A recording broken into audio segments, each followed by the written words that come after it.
Got my eyes on the scoreboard, feeling the thrill. Moneyline show where I call for play still. Betting on the underdog, watching the odds rise. Smart choices, big wins, that's how we survive. Line shifting fast like the wind at my back. Reading the game, making my pick never lack. Feel the rush when the clock ticks, the tension mounts high. Moneyline show where every day can turn the sky. Moneyline show, feeling the heat, making smart picks, betting fate. Underdogs win, overdogs fall. Moneyline show, where dreams can be tall. Oh, we're live. Watching the crowd. Hello. Cheering And for the team. Moneyline show where we dream and scheme. Odds changing, heart racing. Best place with care. And Moneyline as show always, where we chase the ready to go. Moneyline show. Human. Feeling the thrill. Coach Human, it's been a while since we've Understanding done odds. Moneyline, but we have a lot to talk about. No doubt. No doubt we have a ton to talk about. Can you hear me good, by the way? I just want to make sure. Yeah, I can hear you phenomenally well. Can you hear me? Yes. Okay. So I wanted to start with there's been a lot of changes in the NFL and a lot that have been somewhat surprising. And the number one would be John Harbaugh.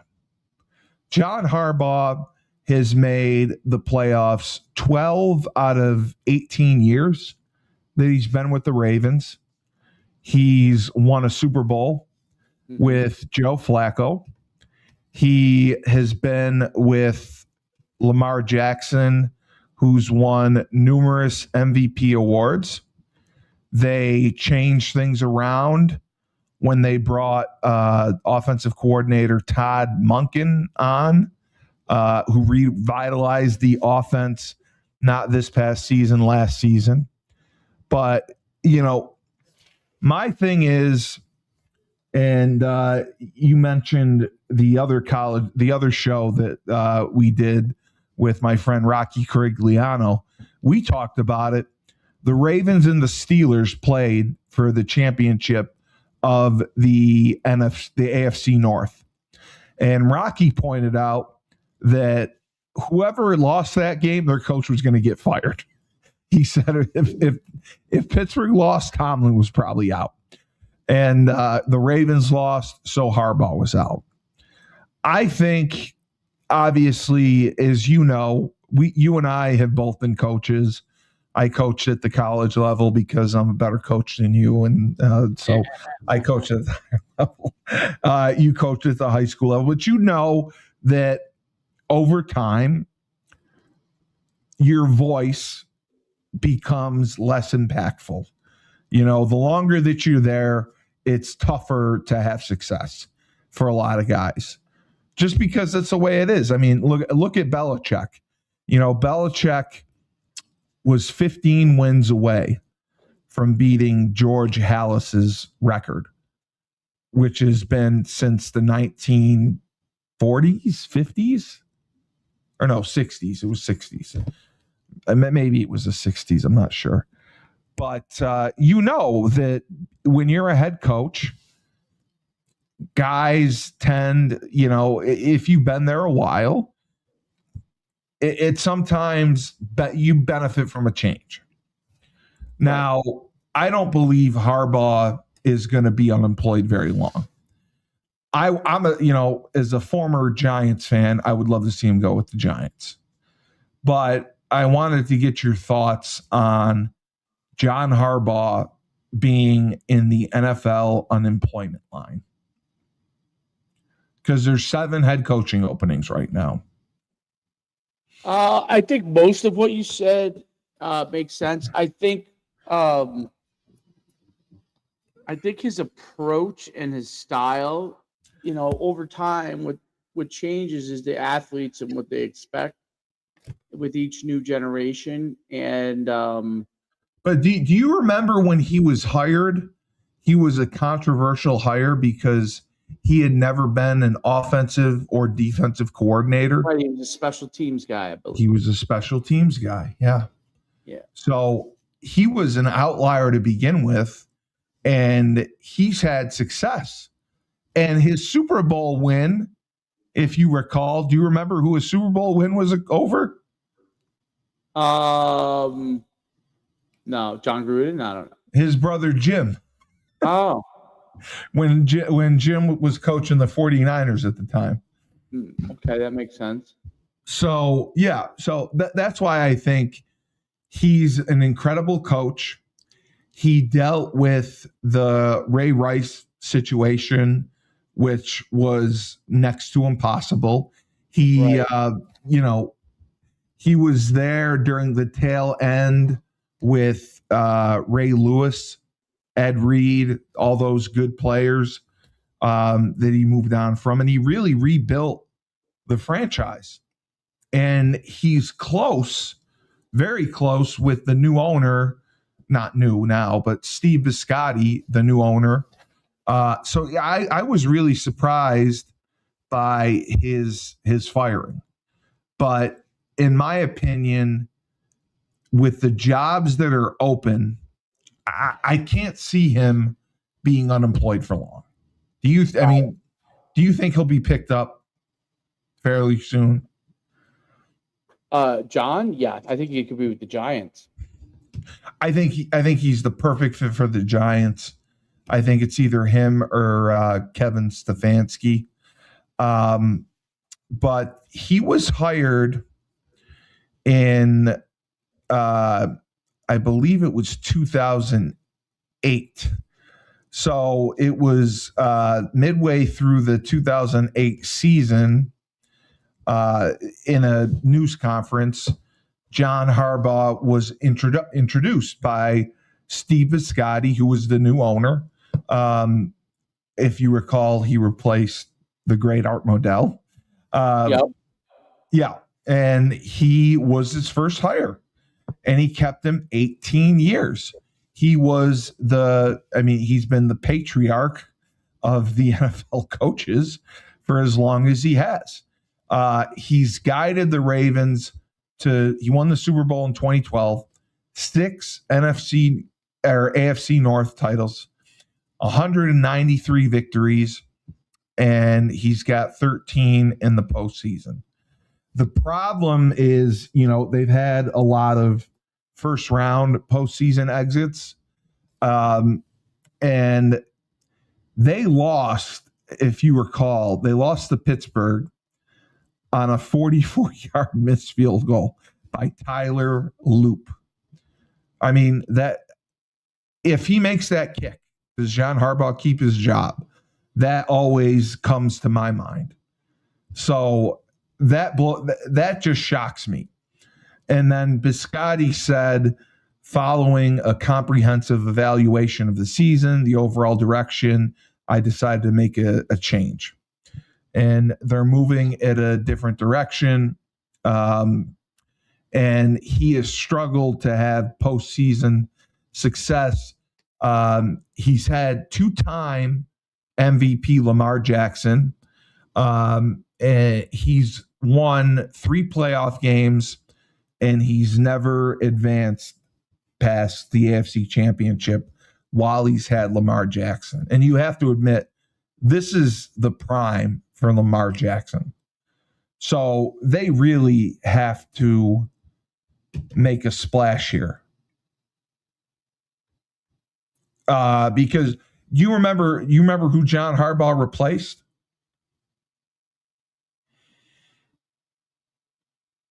Brian Billick.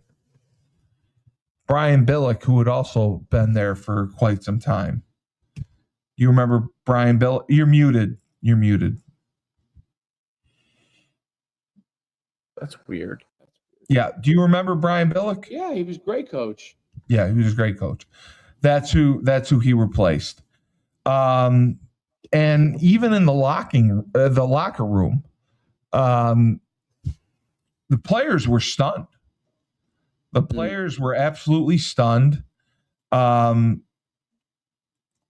only ones who were not were running back Derrick Henry and offensive tackle Ronnie Staley. And they made it clear that this was not a mutual decision. This was a firing. He was fired. So that was the first, there were plenty of firings this cycle, but that was, in my mind, the biggest name. Okay. The other one that just happened today that is the big news, Mike McDaniel gets fired. Crazy. I'm not shocked at all by that one. A lot of people weren't shocked, but he makes the playoffs last year. They get embarrassed when they play Kansas City, and ever since that game, the wheels kind of fell off. Now, they didn't have Tyreek Hill. He had the dislocated kneecap, I believe was his injury. But they ended up finishing 7-10.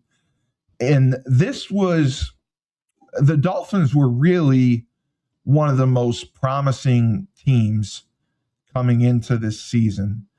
And McDaniel was brought in to reignite Tua. I can't say his last name, Tagliavola, whatever. I have never been a Tua guy. I think he's limited. I don't think he has a strong arm. And I think because of his injury history with his concussions, what they paid him was outrageous. Because he at one point, I don't know if he still is, he was like the highest paid quarterback in the NFL. And I don't know that he did anything to deserve it. McDaniel designed, and McDaniel, by his own words, he's a football nerd. You know, he's never played football at any level. He's just a football nerd. He loves football, and he studied it. And he really molded Tua. I don't know if you remember, Brian Flores was the coach before McDaniel. Brian Flores did not want Tua. Do you remember that? Yes, I do. I do remember that actually vaguely now. Do you remember he started Fitzpatrick? I think he started Fitzpatrick, and they had a winning record. They were like 5-2. They were doing well, and then he was kind of forced to make a change to go to Tua. And that was one of the reasons why he ended up suing for wrongful termination and got a settlement out of it. But the Dolphins, they lost to Kansas City in the wild card round. And the other problem was they lost 3 of their final 5 games of the season last year going into the playoffs. So since their final loss to Tennessee, they're 17-21. And they made high-profile moves. They traded for Tyreek Hill, Bradley Chubb, Jalen Ramsey, Chase Claypool. They signed Calais Campbell, Odell Beckham Jr., and they still had to have a reset for the first time, because they missed the playoffs in 2024 under McDaniel. So even with the reset, it wasn't enough to save his job. They were blown out by the Colts to begin the season. They lost Tyreek Hill in week 4 to the dislocated knee. And then, if you remember, they bench Tua after a Week 15 loss to Pittsburgh. And they played Quinn Ewers, who didn't play that bad. Do you remember watching him? No, I didn't see any of their games really. I didn't either, but he played pretty well. He ended up being a 7th round pick. He had numerous financial offers to come back to college because he had another year of eligibility, and he rolled the dice and he played the NFL. He went to the NFL. So the Dolphins are faced with another rebuild. They stripped their roster down in 2019 and stockpiled draft picks.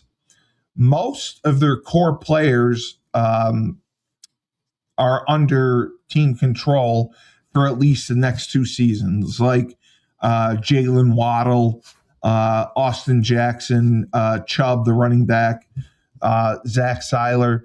But they have to make key decisions on Tyreek Hill and Tua, who combine for $108.3 million cap hit for 2026. Can you believe that? 2 players combine for $108 million. The salary cap now, I think, is in the 270s or whatever. It just blows my mind that 2 players can count that much. Right. So what, yeah. I mean, what do you think they should do? Because Tua, I believe, gets a bonus the first day of the 2026 season, which is in March. So they can designate him as a June cut and save money, but he'll still end up being like the largest dead cap hit in the history of the NFL. He'll pass Russell Wilson. Do you think the Dolphins should try to bring in a quarterback guy and try to, keep going with Tua? Because it doesn't, for them to maximize their value, cutting him now would not be advantageous. Cutting him after 2026 would be advantageous. So what are your thoughts on what they should do with Tua and Tyreek?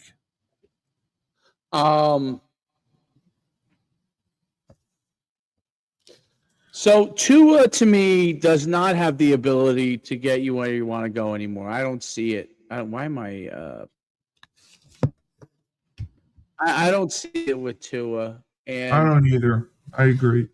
Tyreek is it may be near the end, depending on this injury. I think it's got to be an overhauled roster for the most part.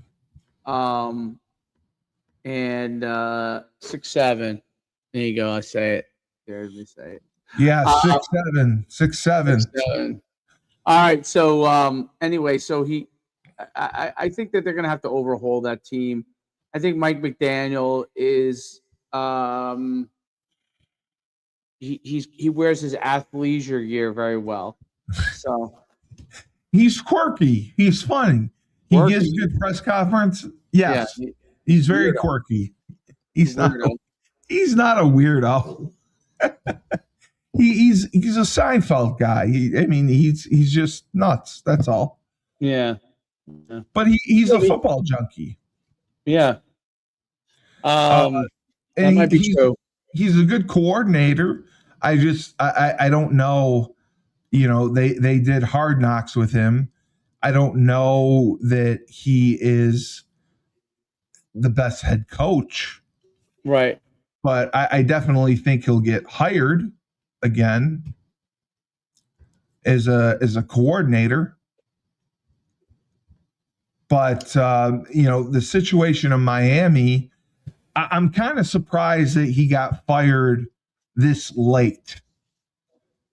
Like I kind of expected him, if he was going to get fired, I figured he would have got fired that night, that day, the next day. I didn't think they'd wait until Thursday to fire him. Right. You know, It's a good question.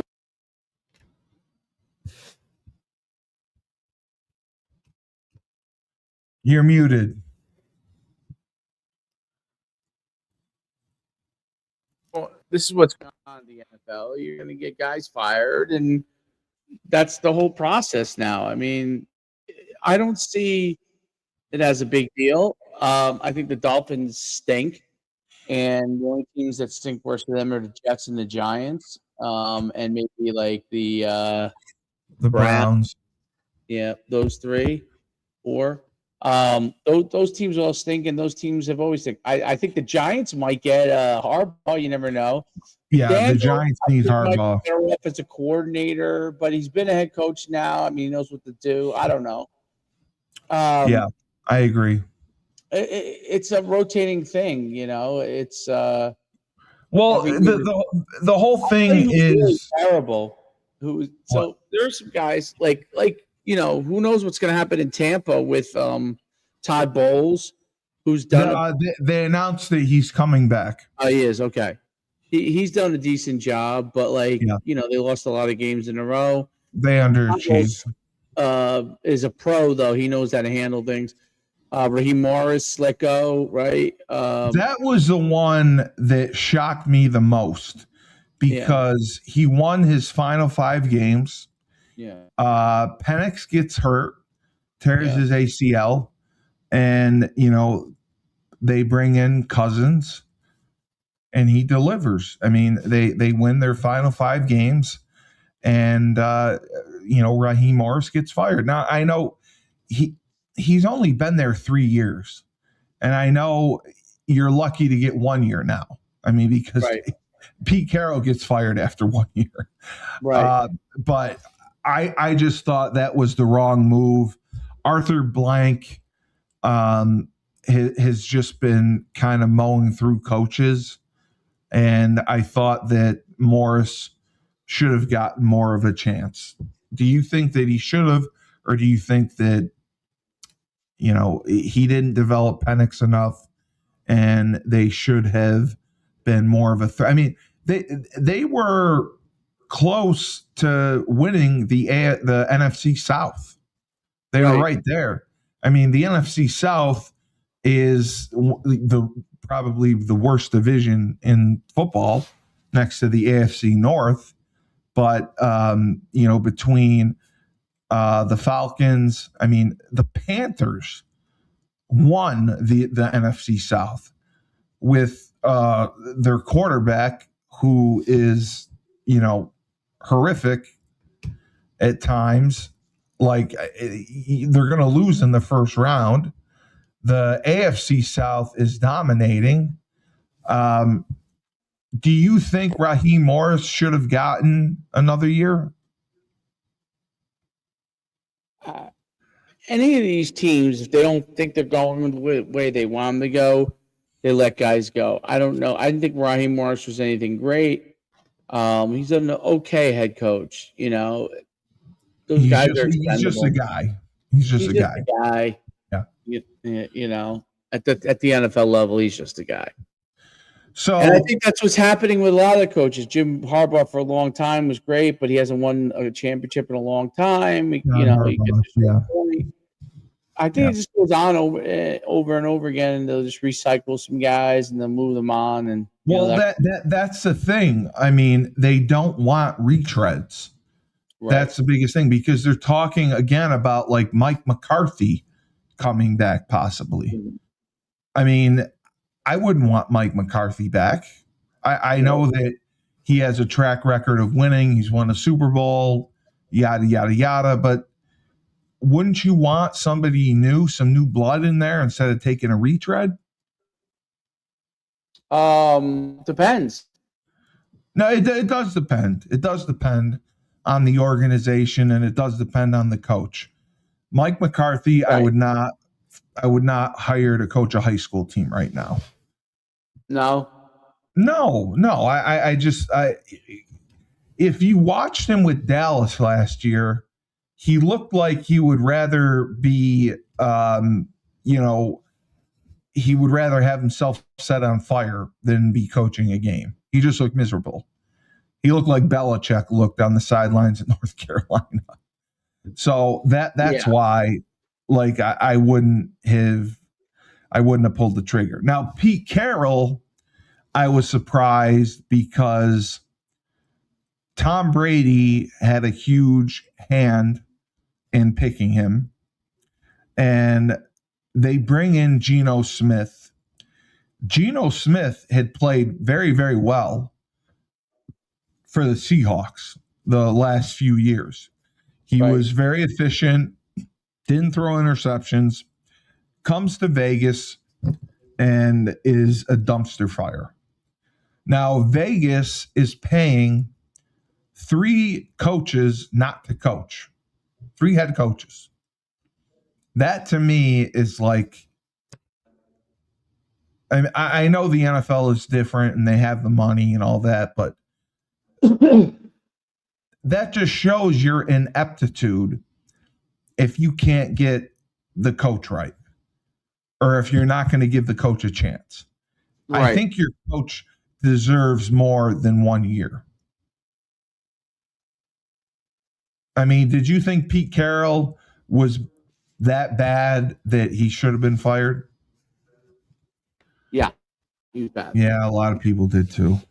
Again, the other thing, what Pete Carroll, one of the issues is that, you know, his stick, like these guys' stick, which works for a time period, falls away like after 10 years or 5 years. You know what I mean? Like running around, you know, now he, you know, hopping around, like even like everyone loves Gruden, right? On Barstool.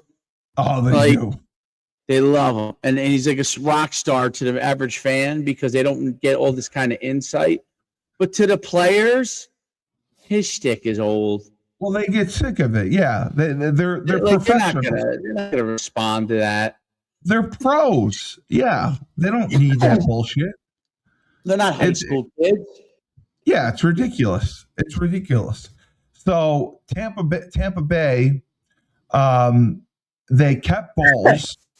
They fire offensive coordinator Josh Grizzard as a part of the changes to the coaching staff. They fire special teams coordinator Thomas McGaughey, quarterback coach Thad Lewis, who played in the NFL, Charlie Strong, who we all know, coach in the SEC, and cornerbacks coach Kevin Ross, who played in the NFL. And they also fired senior offensive consultant. How about this one? Tom Moore, who's 87, retired after 62 years of coaches. Who fired him? The Bucks. Oh, wow. There's just a thing about how great he is. And safeties coach Nick Rapone retired. Oh, Nick got fired. Age 69. Retired. He retired. So did Tom Moore retire too? No, he was fired. He was. But so what did they think that Nick Rapone was my defensive coordinator at UConn? I know. That's why I bring it up. I mean, he retired obviously because I'm sure he probably saw the writing on the wall. How old is Nick Rapone again? 69. And the coaching staff overhaul came one day after Todd Bowles was announced to return as the head coach. The coaches met with the organization Thursday morning, and they were informed of the news among several anticipated changes for the Bucks after missing the playoffs for the first time since 2019. And now Todd Bowles will be seeking his 5th offensive coordinator in 5 seasons and 4th in 4 seasons for quarterback Baker Mayfield. So this is where I have an issue. Okay, your team has made the playoffs every year since 2019. You have a down year. Mm-hmm. Why do you overhaul everything?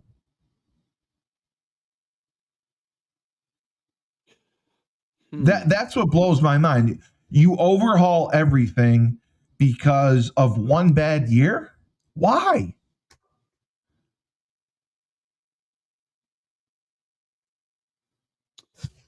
Well, I think about it like this: like the NFL, aren't they always overhauling things? They are, but I mean, this is a team that has been extremely successful. Yeah, They won the Super Bowl in 2020. yeah, they don't They have made the Brady though. playoffs 2021, 2022, 2023, 2024. 2025, they don't make the playoffs. So now we have to overhaul everything. It's like, why not run it back? Why not just make your roster better? Why is it automatically on your coaches that they failed? I mean, it was a bad year. You can't expect to have all these successful years, you know, for decades. You know, the problem was Liam Cohen was an incredible offensive coordinator. He left the Bucks to become the head coach of Jacksonville. Right. So Grizzard was the pass game coordinator and was responsible for third down play calling. And he led the league at a 50% conversion rate, which is outstanding for third downs. Third downs, you always shoot for, if you can go 40% or above, that's considered very good. So I was just surprised. And they had injuries by Pro Bowl receiver Mike Evans, who was unbelievable, and the running back, Bucky Irving. And, you know, Tampa Bay, they went from averaging 28.6 points a game to 21.4 points a game. But the third down conversion rate went from the 50% to 41%. But 41% is still considered good. Right.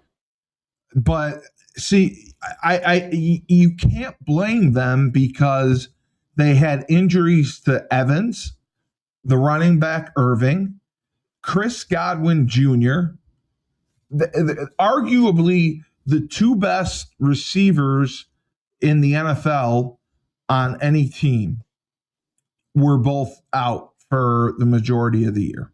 They all missed significant time. So that's why I have a problem with that firing.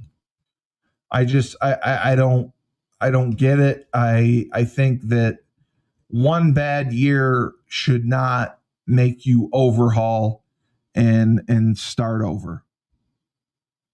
That's my thing. But so moving on to the Cleveland Browns.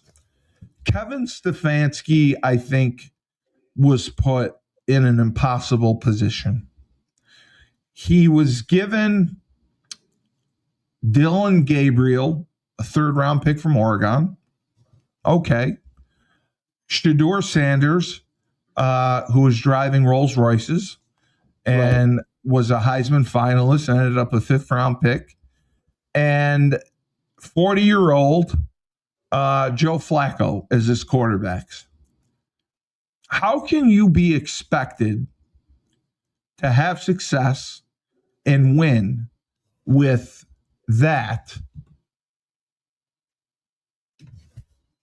with those quarterbacks and, you know, those weapons on offense? They had a couple good running backs, but if you don't have a quarterback in this league, you're not going to be successful. And to go in with a 40-year-old Joe Flacco and think that, okay, we're going to win the AFC North, you're out of your goddamn mind. You must be eating mushrooms.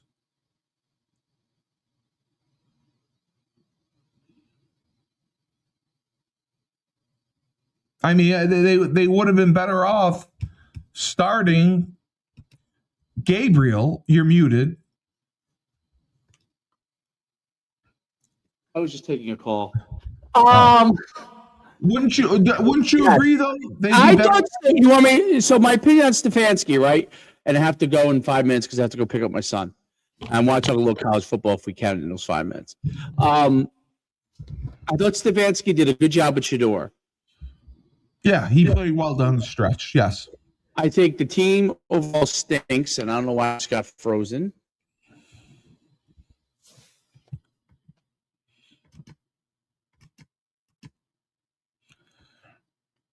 Yep.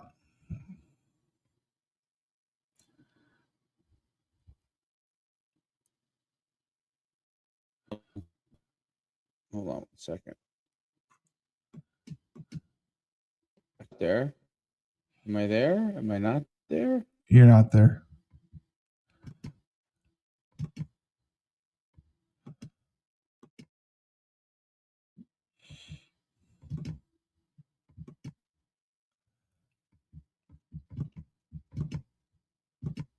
That's okay. We'll go through it quick. The Final Four for the college football playoffs: Oregon, Indiana, the U. There you are. You're back. What the hell happened there? I don't know what happened. I don't know. Am I even there? Yeah, you're frozen, but you're there. Oregon, Indiana. Now I'm unfrozen. So so the finish on Stefanski, I thought he didn't do a great job overall for the team. But he could be a good head coach somewhere else potentially. I would be happy with him with the Giants too. Yeah, I think he could do well. Quickly, I don't know if he could do it at the Giants, by the way.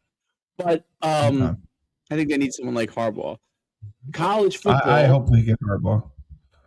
I think the championship is this weekend, Indiana versus Oregon. So tonight we have the U and Ole Miss. Who do you like? Miami is -3. They're the 10 seed. Ole Miss took back 2 of their coaches. They allowed Charlie Weiss Jr. to stay to call the offense, and I believe they let the running back coach stay. But Lane Kiffin asked the others to return. Oh, he did. Oregon, and Indiana. Now, who do you like, Miami and Ole Miss? I like. I'm rooting for. Ole Miss. I might go down to Frank's to watch it. Actually, I'm rooting for Ole Miss. Yeah, I'm rooting for Ole Miss too. I think Ole Miss is in FU mode because of what Kiffin did to him. The U has looked great, but I think Ole Miss can outscore anyone. And Miami, Carson Beck has just been a train wreck, in my opinion. He's paid $10 million. He can't throw for 250 yards a game. He threw for 1 touchdown last week. He ran in another. The week before, he threw for 101 yards. What he doesn't do, he doesn't make mistakes. And that's what helps them. He's a game manager. He's a Trent Dilfer from the Ravens or a Brad Johnson from the 2001 Bucks. The other game, Oregon, Indiana. Oregon is +3.5. Indiana's -3.5. Oregon, they scared me because they only put up 6 points in the first half last week. I just think it's Indiana's year. I think it's Kurt Cignetti's year. I think it's Indiana, Ole Miss in the finals. I agree. I think it's Indiana, Ole Miss. Indiana, Ole Miss. I think Indiana's the best team. I think. Listen, they already beat Oregon. It's gonna be tougher to beat them twice. So, but Oregon's that was one of the biggest wins of the season. You're right. Oregon's the second best team. Yes. No, I agree with you. But I'm rooting for Indiana. I'd love to see Indiana win. It's good for college football. so when you look at the ups and downs of the transfer portal / NIL, the positives from a fan standpoint is you have Indiana, Oregon, Ole Miss, and Miami in. And until you had the transfer portal NIL, the other system, Miami couldn't get good enough. Oregon has been there. Oregon's been there. But Ole Miss and Indiana would never had a shot. The new system, not in a million years. The new system, and I saw this someone put this poll. They said, would players, would they rather blue bloods, or is it about the blue bloods, or is that more important to them, or is it the money? I saw this too. It's the money, man. It's all about the Benjamins. Yes. Let's think about this. Let's think about the Benjamins. Think about you or me, okay? I think about my trip. I enjoyed UConn. It worked out great for me. I like Princeton better on my visits. So I like Princeton. Of course. So I wanted, but I needed to take the scholarship, right, at the time. It's a different world now. You wouldn't have qualified for the financial aid at Princeton. Probably. Yeah, so we're a different world. So, but if you look at it in that terms, it was basically all about the money. Of course it was. Even then, I needed the scholarship. It was 100%. About the money. It was free. You go to UConn for free, or you could pay $40,000 a year to go to Princeton. You probably would have qualified for some aid. Financially, I think it was down to like 15, 20 something, but it was still, I was still paying. Yeah. Right. Out of pocket. I was still paying. Right now, the world is different now because they, like I said, the other podcasts, like they would make it work for you if you were that good. Like I was clearly on the low end of the SAT scores of the guys at Princeton. But for Princeton, they recruited me as a tailback. I would have been a very good tailback. You would have been a great fit in the Ivy League as a tailback. And I probably would have had an even better career because it would have fit more what my skill set was. Whereas at high level FCS, which UConn was, my athleticism, I was better off putting on more size and being a fullback or linebacker, right? Which really would work better because there were other guys faster than me even, right? So at the tailback position. Yeah, so you were dealing with better athletes. Right. Well, I wouldn't go that far, but I would say faster. I was a pretty good athlete. Whatever floats your boat. But speed is always a great equal. Is really, and we all know that. But because hey, if one guy could get to the touchdown quicker than the other guy, like you're probably going to play him. So, but yeah. But if you think about it, the difference was when it was scholarships and it was all equal. One scholarship versus another was not as big a difference. So I'm going to go to the better coach, the better developer. Get me to the NFL. Yes. Now that money's a bigger picture, it's really, that's why I use UConn Princeton. Who writes a bigger check as my kind of thing. One was free versus not. That's a great analogy. Check. I didn't know who was going to develop me better. Bigger check. Same thing in this for people who need the money. Yeah. And in some of these cases, you just $5 million is a lot of money. You're going to take that. It's the bigger check. So, and the people who have the bigger check in most of these instances, and I got to run right after this. I'll let you finish the show up. The people who have the bigger check in a lot of these instances have better facilities and probably better coaches now too. They do. Better nutrition. They have better staffs overall. Yep. No. And no, we're good to go. We covered everything we needed to. Yeah. I coaching. So maybe a Cully rant for people to get excited about. No, we don't have a rant. We're excited for the playoffs. I'm going to try to go to Frank's and watch it tonight. Have fun with your son. Remember, when life gives you lemons, don't make lemonade. Take 2 oranges, throw them back at life. Great show.